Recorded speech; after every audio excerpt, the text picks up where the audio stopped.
আর এই জায়গাটা পানির ব্যাপারের জন্য কিন্তু আগেও বলছি, যেহেতু এই জায়গাটাতে পানি তেমন আসে না, বৃষ্টি পানিও আসে না, এই জন্য এটা ভিজিয়ে রাখার জন্য আমি একটা প্রসেসিং করে দিছি। এই যে পানি এখান থেকে অটোমেটিক কিন্তু ফোঁটা ফোঁটা পড়তে থাকে, এবং এই অটোমেটিক ফোঁটা ফোঁটা পড়ার কারণে কিন্তু আমার গাছের গোড়াটা ভিজা থাকে। এখন অবশ্য পানিটা বন্ধ ছিল, আমি আবার চালু করে দিলাম।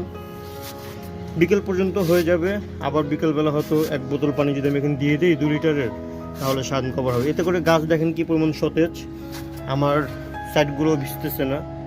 তো ছাদের জন্যও ভালো, গাছের জন্যও ভালো, পরিমাণ পানি পাচ্ছে। আর আমার সজনে গাছ তো মাশাআল্লাহ আকাশ ছুঁই ছুঁই অবস্থা। আপনারা তো আমার সজনে গাছের ভিডিও দেখছেন, এখানে আমি যখন গাছ বসেছি তখন থেকে শুরু করে এই পর্যন্ত ভিডিও আপনারা কিন্তু দেখেই যাচ্ছেন। তো এখন পর্যন্ত যদিও সজনে গাছে ফল পাইনি, আমি যতটুকু জানি এই এতটুকু ক্যারেট থেকেই ফল